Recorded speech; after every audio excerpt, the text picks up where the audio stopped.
Magandang araw sa ating lahat. Tuturo ko sa inyo kung paano tayo mag-calculate ng end of service benefits po natin dito sa Saudi Arabia. Dito po sa application na platform na Kiwa. End of service reward calculator po guys. So ito guys, na-fill up ko na yun kanina guys sa akin. Nag-try lang ako. Sample lang po ito guys. So ito guys, pakita ko sa inyo kung paano. Sa mga browser natin, search lang natin Kiwa end of service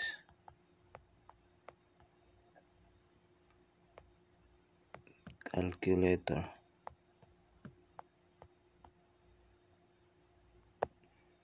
So ayan. So yung unang lalabas na page sa pinakataas, ito yung i-click nyo guys. Pwede rin dito sa pangalawa sa may www.hrisd.gov.sa. Pareho lang din yan.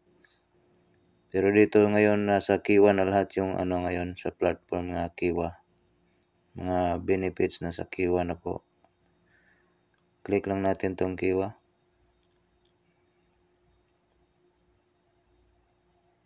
So ayan, end of service reward calculator. So dito i-fill up nyo lang yung nyo guys, type of contract. Kung anong type of contract meron kayo. Sample lang to guys sample lang. So piliin natin yung limited period. So dito guys, end of service, end of contract reason. Choose a reason. So click nyo dito guys. So mamili kayo dito kung anong reason nyo. So dito yung contract period expired or agreement between both parties to end contract. So pwede ring termination of contract by employer, termination of contract by employer for the other case is stated Article 80. So employers leave work due to force majeure, termination of employment contract within 6 months. Nandito po lahat yung mga klase ng kontrata guys. So select natin yung contract period expired or agreement between both parties. End of contract po ito guys. Click natin. So enter nyo yung basic salary nyo guys. Halimbawa lang to guys example lang to. Lagay natin yung basic salary natin. Basic salary na 2,500. Then enter nyo din yung yung contract start date. Anong date kayo nag-start? Anong ang trabaho dito sa Saudi Arabia. Example lang to guys.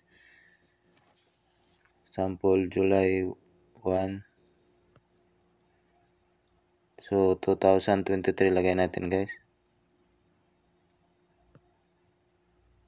2023 July 1.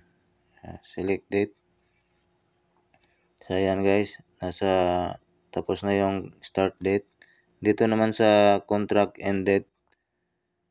So 2 years contract, tapos lagay natin dito July 2025.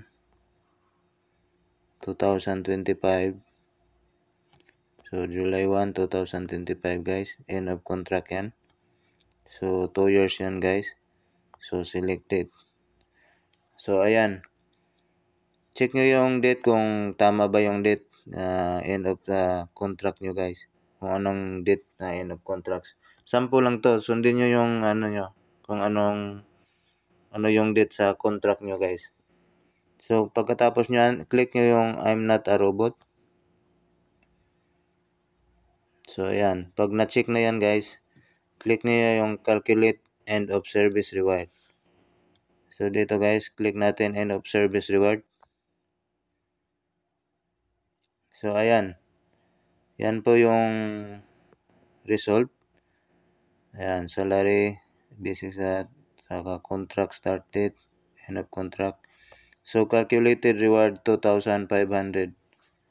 2,503.47 guys. So, yan yung end of service benefits nyo guys pagkatapos ng 2 years. Pag ganitong klaseng kontrata nyo guys. So, dito guys, yan, back lang natin. So, dito sa isang calculator guys, dito din sa Human Resources Social Development.gov.sa. Try din natin dito guys mag-calculate ng end of service. Pareho din ng ano. So, dito, actual wage, 2,500 nilagay natin sa kabila. So, then dito, select type of contract. So, lagay natin definite. Reason for termination or employment relation. Lagay natin dito expiry of contract term. Then dito guys, number of servers of years. So, lagay natin dito 2 years. So, numbers of month, optional na po ito, saka days optional. So, dito, click lang natin yung calculate the gratuity. Click natin. So, ayan. Almost magkapareho lang po yan, guys. Expect to receive 2,500 din. So, ayan, guys. Bonus paid for as long as 2 years. So, magkapareho lang, guys. 2,500. May ano lang dun sa kabila. Sa Kiwa, may 3 real extra. So, ayan, guys. Sana nakatulong yung tutorial natin sa mga nagtatanong kung magkano yung end of service benefits na matatanggap natin pagkatapos ng kontrata after 2 years. So, yun lang. Sundan nyo lang yung tutorial natin guys. Saka yung sistema ng platform ng paano mag-calculate ng end of service. So, maraming salamat po at God bless po sa ating lahat at don't forget to subscribe, like, and share po sa channel natin.